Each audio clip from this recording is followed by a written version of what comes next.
70년 9월 10일 예루살렘 성전이 불에 휩싸이더니 순식간에 잿더미가 되고 말았습니다.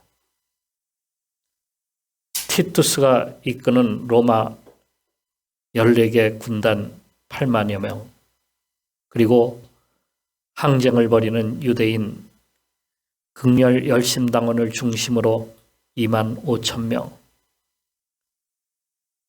멀뚱한 군사력임에도 봉기가 일어난 지 4년이 되어도 성은 함락되지 않았습니다. 예루살렘은 해발 800m 고지에 있는 도시입니다. 거기다가 사해바다는 평지에서 400m 더 아래에 있습니다. 도합 밑에서 위에까지가 1200m, 그 고지에 예루살렘이 있는 겁니다.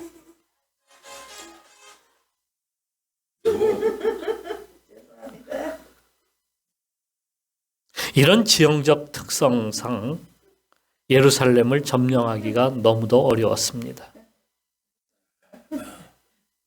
결국 인공산을 갖다가 쌓아서 그 유대의 저항군들과 싸워가지고 서북부 지역을 갖다가 탈환을 하고 예루살렘 성내로 들어갈 수가 있었습니다. 성이 불타면서 성전이 불탔고 그 성전 안, 그 수장고에 숨어있던 여자와 어린이 6천여 명이 산채로 불에 태워졌습니다. 예수님의 말씀대로 예루살렘은 돌 위에 돌 하나도 남지 아니하고 다 파괴되었어요. 로마 군대가 남긴 것은 서쪽 성벽뿐이었습니다. 로마의 힘의 상징으로 남겨둔 겁니다. 그리고 예루살렘 거주를 금지시켰어요. 유대인들은 다 쫓겨났습니다. 예루살렘에 들어갈 수 있는 날은 오직 하루, 그들이 점령된 날, 그날 딱 하루만 그곳에 들어갈 수가 있었습니다. 유대인들은 그날 그곳에 들어가서 남은 그 서쪽에 있는 벽을 붙잡고 통곡을 했습니다. 그때부터 그 벽을 통곡의 벽이라고 이렇게 불렀던 겁니다. 당시의 유대인들은 그 유대인들의 학살에 대항하여서 분연이 일어났어요. 반란군들이 로마 진영을 급습해서 최강의 그 군대 일개 대대를 갖다가 몰살시켰어요. 화가 난 네로 황제는 최정예 베스파시아누스 장군에게 4개 군단을 주어서 예루살렘을 함락하라, 그렇게 명령을 내렸습니다. 그때가 66년이었습니다. 로마 군대는 이스라엘 도시를 하나씩 점령해 나갔어요. 그리고 68년에 예루살렘에 도달합니다. 붙잡힌 자들은 포로가 되었습니다. 포로만도 10만 명에 헤아렸어요. 거기서 죽은 자들은 110만 명에 이르렀다고 합니다. 저항하는 자들은 한 명도 살아남을 수가 없었습니다. 유대에 남은 자들은 예루살렘에서 쫓겨나서 세상을 떠돌아다니는 디아스포라가 되었습니다. 당시의 그리스도인들은 유대교의 핍박과 또 예수님의 말씀에 따라서 다른 지역으로 다 나갔죠. 다메스커스라고 하는 다메섹, 안디오쿠스라고 하는 안디옥, 이러한 곳으로 빠져나갔고, 아시아, 특히 알렉산드리아, 이집트의 그 알렉산드리아로 많은 사람들이 가서 새로운 기독교 공동체를 만들기도 했습니다. 하지만 다른 그 유대인들은 떠나지 아니하고 예루살렘을 끝까지 고수하겠다, 거기에 남았습니다. 왜 그들은 예루살렘을 떠나지 않았을까요? 무엇 때문에? 그들은 예루살렘을 신의 도성이라 그렇게 여겼기 때문에 하나님이 우리를 지켜주신다. 그렇게 보았던 거예요. 예루살렘이 역사에 처음으로 등장한 것은 아브라함 때였습니다. 아브라함이 100세에 얻은 아들 이삭이 20세 되었을 때에 하나님께서 아들 이삭을 모리아산에 데려다가 바쳐라. 이렇게 말씀을 하셨어요. 그 모리아산의 제단, 그 제단이 후에 거기에 성전이 세워진 장소입니다. 하나님은 아브라함에게 그 땅을 주시겠다 약속을 하셨어요. 언약으로 그 땅을 주시겠다 그랬어요. 히브리서 11장 10절에 이는 그가 하나님이 계획하시고 지으실 터가 있는 성을 바랐음이라. 아브라함이 바라본 것은 하나님이 주실 영원한 그러한 나라였어요. 하지만 그의 후손들은 예루살렘을 차지하는 것이 하나님의 약속이다 이렇게 본 것입니다. 착각을 한 거죠. 다윗이 그곳을 점령하였는데 그곳 산을 시온산이라고 이렇게 부르고 그 도시를 예루살렘이라고 이렇게 불렀어요. 그때부터 종교적, 정치적인 중심지가 되었어요.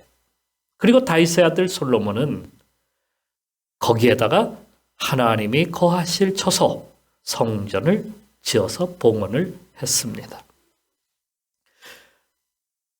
하나님이 거하실 처소는 다른 곳에는 없습니다. 오직 예루살렘에만 있는 거예요. 예루살렘에만 국한시켰어요. 하나님이 한 분이시듯이 성전도 하나여야 돼. 다른 곳에 성전이 있어서는 안 돼. 오직 하나, 성전은 하나예요. 예루살렘 성전. 그래야 하나님이 예루살렘을 떠나지 아니하시고 머무르실 것으로 그렇게 믿었던 거예요. 유대인은 1년에 한 차례씩 예루살렘을 방문하여서 하나님 앞에 나아가서 하나님을 뵈야만 했던 겁니다. 예루살렘은 하나님이 계시는 곳이고 하나님이 그래서 그것을 지켜주신다. 그들은 굳게 믿었어요. 하나님의 구원은 어디로부터 나온다? 예루살렘으로부터 나온다는 거예요. 하나님의 처소 성전이 거기에 있기 때문이죠. 하나님이 머무시는 곳, 그 시온소, 그 시온소라고 하는 것은 하나님의 보좌라고 하는 의미예요. 거기에 그 시온소, 그러니까 언약궤가 거기에 있기 때문이죠.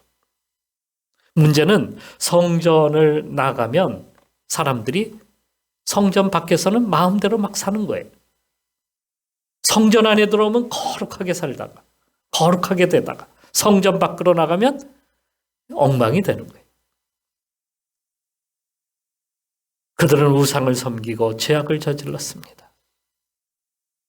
하나님을 떠났습니다. 솔로몬은 예루살렘을 우상천지로 만들었어요. 열왕기상 말씀에 이런 말씀이 있습니다. 솔로몬이 여호와의 눈앞에서 악을 행하여 그의 아버지 다윗이 여호와를 온전히 따름같이 따르지 아니하고 모압의 가증한 그모스를 위하여 예루살렘 앞 산에 산당을 지었고 또 암몬 자손의 가증한 몰록을 위하여 그와 같이 하였으며 그가 또 그의 이방 여인들을 위하여 다 그와 같이 한지라. 어떻게 했다는 얘기예요? 우상을 예루살렘으로 다 끌어들였다는 거예요. 결국 하나님은 성을 이방인들에게 주어서 그 성을 허물도록 했습니다. 바벨론을 진노의 막대기로 세우셨어요. 바벨론은 주전 586년에 올라와서 성을 약탈하고 성전에 불을 질렀습니다. 유대인들은 이상했어요. 이해가 되지를 못했어요. 왜 하나님이 자신의 집을 허무실까? 왜 하나님은 자기 백성을 돕지 않으실까? 그러던 중에 에스겔 선지자가 환상을 보았어요. 예루살렘 성전에 대한 환상을 보는데 거기에 우상 숭배와 죄악이 가득한 것을 보게 되었어요. 성전은 더럽혀졌고 하나님의 영광은 그곳에 더 이상 있지 않았습니다. 하나님이 떠나신 거예요. 성전은 껍데기와 허울만이 남았습니다. 예수님도 성전을 바라보시면서 이렇게 말씀하셨죠. 내가 이 큰 건물들을 보느냐? 돌 하나도 돌 위에 남지 않고 무너뜨려지리라. 본문에서도 예루살렘아 예루살렘아 선지자들을 죽이고 내게 파송된 자를 불로 치는 자여, 그들은 하나님을 떠났고 죄악을 범하면서 이렇게 살았던 겁니다. 하나님의 성전은 이 땅에 있는 것이 아닙니다. 아브라함이 바라본 것처럼 예루살렘, 진정한 하나님의 성전은 하늘에 있는 거예요. 단지 하나님은 땅에서 하나님이 거하시는 전 성전을 갖다가 미리 보여주시기 위해서 이 땅에 그렇게 교회를 세우시고 성전을 세우시는 겁니다. 그러니까 완전한 것은 어디에 있다는 거예요? 완전한 것은 하나님 나라에 있는 겁니다. 하늘에 있는 성, 하늘 성소, 히브리서에서 하늘 성소에 있다 이렇게 말을 하는 거예요. 그래서 진정한 믿음의 사람들은 이 땅에 있는 것을 바라보지 아니하고 영원한 하나님의 나라를 바라보았던 거예요. 새 예루살렘은 이 땅에 임하는 것이 아니라 하늘에 임하는 거예요. 하늘나라에. 내가 보매 거룩한 성 새 예루살렘이 하나님께로부터 하늘에서 내려오니. 계시록 21장 21절 말씀에 이렇게 쓰고 있어요. 하늘에 있는 거예요. 그것을 하나님께서 우리에게 내려주시는 거예요. 너희가 하나님의 성전인 것과 성령이 너희 안에 거하시는 것을 알지 못하느냐. 바울은 우리에게 하나님의 나라가 우리 가운데 임한다는 것을 말씀해주고 있습니다. 그럼에도 사람들은 땅에 있는 모든 것을 차지하기 위해서 하늘에 전이 있는 것을 사모하지 아니하고 땅에 있는 것을 소유하고 차지하고자 애쓰고 그것을 위해서 달려가고 있었던 겁니다. 여러분, 교회는 하나님이 세우신 거예요. 그러나 이것이 완전한 것이 아닙니다. 완전한 것은 하나님께 있습니다. 그러므로 우리는 하늘 하나님을 바라보고 하늘 성전을 바라보고 우리가 땅의 것을 바라보지 말고 어디 것을 바라보라? 하늘의 것을 바라보고 살아가는 성도가 되어야 합니다. 그들은 또한 예루살렘을 평화의 도시라고 그렇게 여겼습니다. 현재 예루살렘은 아르메니아 구역, 기독교 구역, 유대교 구역, 이슬람 구역 4개 구역으로 예루살렘이 나눠져 있어요. 이렇게 네 개로요. 아르메니아 구역이라고 하는 것은 동방교회를 의미합니다. 또 기독교 구역은 서방교회, 유대교는 유대인들이 거주하는, 유대인들이 있는 그곳을 말합니다. 이슬람은 팔레스타인 사람들이 거주하는 그것이죠. 각기 구역에는 교회도 있고 또 이슬람 사원도 있습니다. 유대교는 그냥 성벽, 서쪽 성벽, 통곡의 벽, 그것이 바로 유대교역이에요. 이슬람은 성전이 있던 그 자리에 그 성전터를 허물고 성전을 허물고 허물어졌던 것이죠. 그 위에다가 그들의 사원을 지었어요. 그리고 최근에는 14K로 된 도움을 갖다가 금이죠. 금으로 그 위를 씌웠어요. 황금 사원이라고 보통 우리가 부르는 것이 그 이슬람 사원입니다. 그러니까 그곳에는 기독교 성지도 있고 유대교 성지도 있고 또 이슬람 성지도 있는 거예요. 그런데 뿌리는 다 어디에서 나왔어요? 아브라함 때부터 시작이 됐으니까 아브라함으로부터 다 나왔어요. 그런데 서로 각기 다른 종교로 나누어서 서로 싸우고 있는 겁니다. 서로 싸운다기보다도 기독교는 그렇게 중요하게 생각 안 해요. 이슬람 사람들이 기독교 교회를 갖다가 문을 열고 문을 따주고 문을 닫고 그래요. 문제는 유대교와 이슬람 사람들. 유대인과 이슬람 사람들은 서로 거기에서 땅을 더 차지하기 위해서 지금 예루살렘을 유대인들이 그 땅에 이제 우리가 여기에 수도를 이곳으로 옮긴다. 그래서 또 싸움이 일어납니다. 테러가 일어납니다. 과연 이곳이 세상에 평화를 가져다 주는 곳일까요? 예루살렘이 세워진 이래로 예루살렘은 끝없는 분쟁이 계속되어져 왔던 곳입니다. 성전도 벌써 2번, 3번째 성전이 세워졌었어요. 제3의 성전, 헤롯 성전마저도 허물어졌죠. 예수님을 십자가에 못 박은 그러한 곳이기도 합니다. 본문에서 예수님께서 이렇게 말씀하시죠. 암탉이 제 새끼를 날개 아래 몸같이 내가 너희의 자녀를 모으려 한 일이 몇 번이냐. 그러나 너희가 원하지 아니하였도다. 그들은 하나님께 나오려고 하지 아니하고 뿔뿔이 흩어져서 자기들만의 욕심으로 채우기 위해서 끝까지 끊임없는 분쟁과 싸움을 계속해오고 있다는 겁니다. 이스라엘이 남과 북으로 나눠져서 싸운 적도 있습니다. 서로 예루살렘을 차지하기 위해서 서로 싸웠어요. 강대국이 올라올 때마다 전투가 벌어졌어요. 아시리아에 의해서, 바벨론에 의해서, 그리고 알렉산더의 시리아, 이집트, 그들은 올라와서 계속해서 예루살렘을 파괴하고 죽이고 싸웠어요. 파괴되면 다시 세우고 했지만 아직도 그것은 분쟁의 지역으로 남아 있다는 겁니다. 다윗은 여부스족에게서 그곳을 점령하고 시온산 예루살렘이라고 부르며 그곳을 수도로 옮겼습니다. 그리고 그것을 정치적인 중심지, 종교적인 중심지로 만들었어요. 정치적이라 하는 말은 그가 반쪽인 남쪽 유대 왕뿐만이 아니라 온 이스라엘을 통합하는, 북쪽과 남쪽을 통합하는 그러한 의미로다가 예루살렘을 그렇게 택하였던 겁니다. 더 나아가서 그의 아들 솔로몬은 샬롬의 왕국을 갖다가 만들고자 했어요. 모든 세상의 중심이 예루살렘이다 이렇게 여겼어요. 그래서 모든 나라 왕들이 딸들을 갖다가 어디로 보냅니까? 예루살렘으로 보낸 거예요. 그의 부인이 1000명이나 되었어요. 1000명이나 된 이유가 바로 그런 이유예요.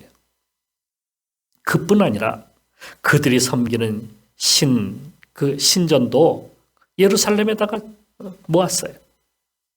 모두 예루살렘으로 와서 화해와 평화를 누리도록 했습니다.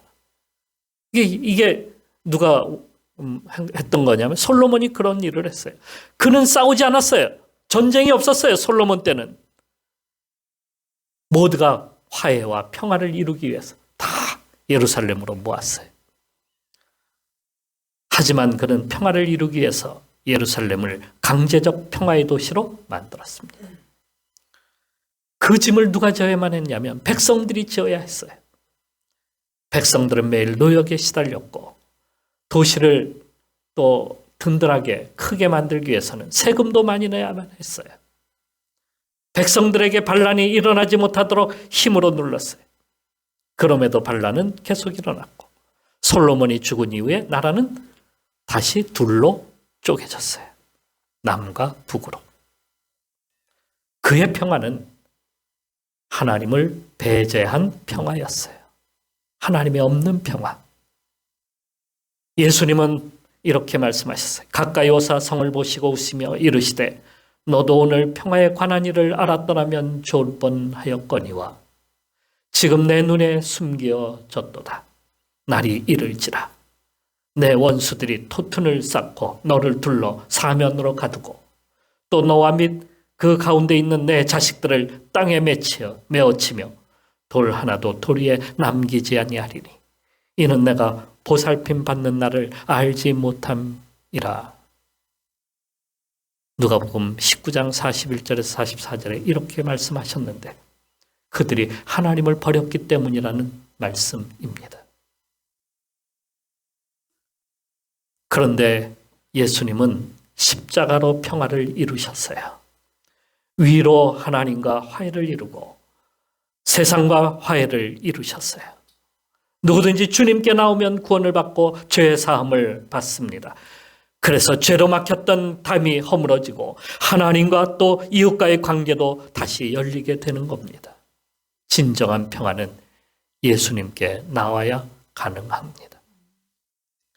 하나님은 요나에게 당시의 아시리아 수도인 니느웨에 가서 하나님의 말씀을 선포하라 이렇게 말씀하셨어요. 하지만 요나는 어디로 갔습니까? 다시스로 도망쳤어요. 하나님의 낯을 피하여 하나님을 피하여서 도망했어요.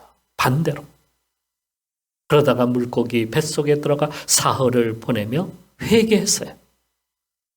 회개의 눈물 속에서 하나님께서 그를 다시 니느웨로 보내서 하나님의 말씀을 다시 전하게 했습니다. 그러자 니느웨 사람들은 왕으로부터 시작해서 짐승에게 이르기까지 3일 동안을 금식하며 회개하며 하나님 앞으로 돌아오는 역사가 일어났어요.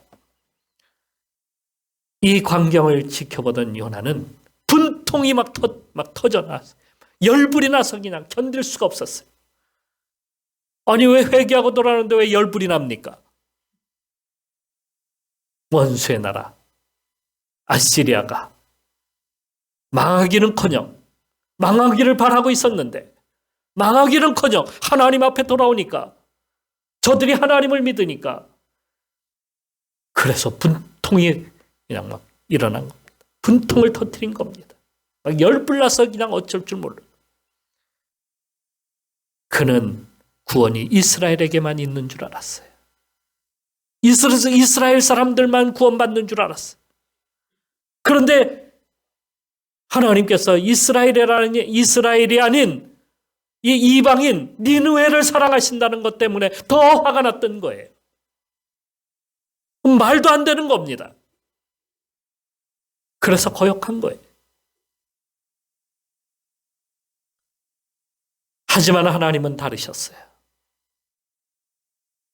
하나님이 요나에게 명하신 일은 자신을 해칠지도 모르는 이 악한 이 아시리아 백성들에게 사랑으로 섬기라는 것이었는데 요나는 그 말을 이해할 수가 없었어요. 아니 이해하지를 않고 믿으려 하지 아니하고 도망치고 말았던 거죠. 나중에 가긴 갔지만 니느웨 사람들을 사랑하는 마음으로 하지 않았어요. 어떤 마음으로? 저들이 회개하지 않았으면 제발 회개하지 말아라. 그래서 어떻게 되라고? 콱 넘어져라. 가다가 교통사고나 나가지고 가라. 그런 말이에요. 하지만 하나님은 그 성읍을 사랑하셨습니다. 요나는 거부했지만 하나님은 악하고 강포한 도시일지라도 사랑하셨어요. 요나가 마다한 것을 하나님은 예수 그리스도를 통해서 이루셨습니다.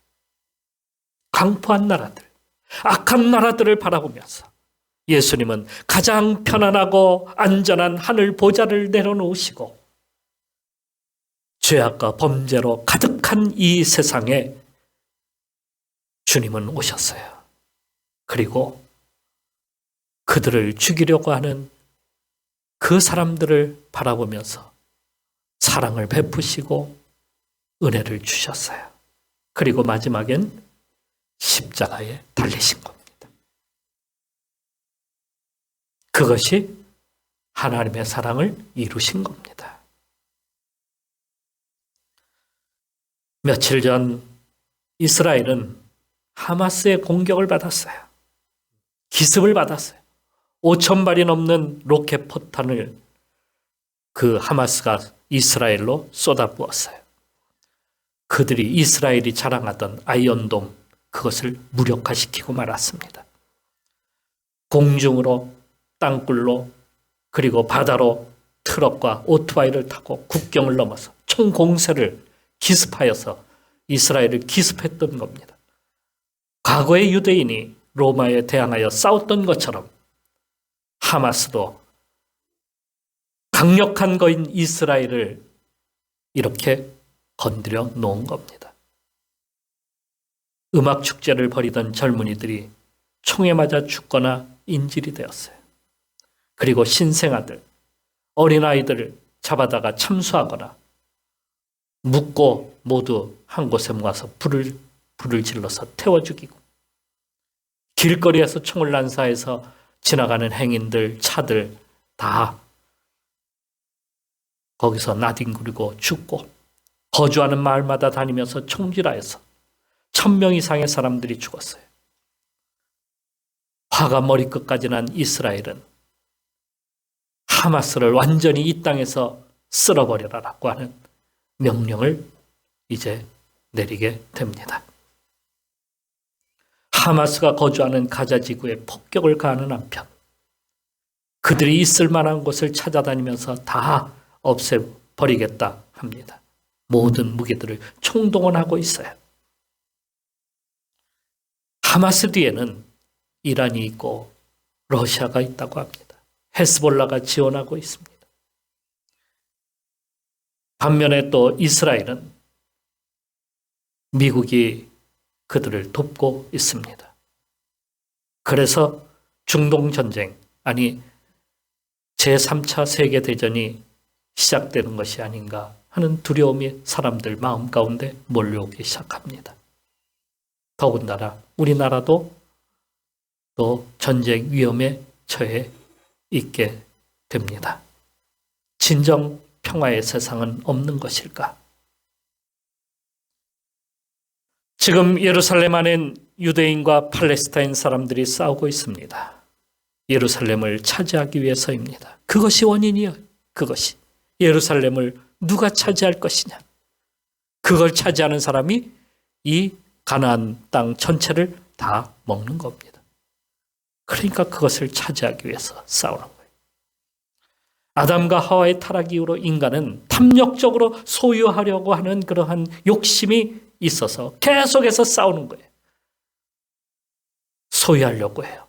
먹는 것을 소유하고 가진 것을 소유하고 또 땅을 소유하고 그래서 다 내 것으로 만들려고 합니다. 그런데 진정 예루살렘은 이 땅에 있는 것이 아닙니다. 진정한 진짜 예루살렘은 이 땅에 있지 않냐고 어디에 있습니까? 하나님께 있는 거예요. 그러니까 우리가 이 땅에 있는 것을 위해서 싸울 필요가 없다는 그런 말씀이에요. 그러기에 우리는 욕심을 내려놓고 하나님 앞에 서야 합니다. 하나님과 평화를 이루신 예수 그리스도의 십자가 앞에 나가야 돼요. 그래야 진정한 평화가 임하기 시작하는 겁니다. 왜요? 주님께서 사랑으로 모든 것을 희생하셨기 때문에, 섬기셨기 때문에 우리도 나가서 주님과 함께 사랑하고 섬기면 진정한 평화가 임하는 것이 아니겠습니까? 무기를 내려놓는다고 해서 또 그리고 거기에서 떠난다고 해서 평화가 없어지는, 평화가 임하는 것이 아니라 진정한 섬김으로 사랑으로 나갈 때에 이 땅에 평화가 임하는 것입니다. 오늘 우리도 예수님의 사랑을 가지고 우리 이웃과 더불어 화해를 이루고 서로 사랑하여서 섬김으로써 이 세상이 모두가 예수 그리스도의 사랑으로 화해하고 섬기는 평화가 임하는 그런 세상을 만들어가는 성도가 되시기를 축원합니다. 기도하시겠습니다. 유대인은 2000년 동안이나 세상을 유랑하며 살았던 민족입니다. 거기서 그들이 얻은 교훈은 서로 사랑하지 않는다면 모두가 멸망한다는 사실을 보여준 겁니다. 그러기에 십자가에서 그 사랑을 보여주신 주님께 나와서 손을 잡아야 합니다. 이웃과 화해를 이루며 주님이 베푸신 사랑을 우리도 행해 나가도록 해야 합니다. 그것만이 진정한 평화를 이루는 길입니다. 주여, 우리도 평화를 이루게 하여 주옵소서. 우리 이웃과 평화를 이루게 하시고 세상과 평화를 이루어 가게 하여 주옵소서. 사랑으로 섬기게 하여 주옵소서. 우리 이 시간 기도하며 잠깐 주님께 기도하며 나가도록 하겠습니다. 기도합시다. 아버지 하나님, 우리를 붙들어 주옵소서.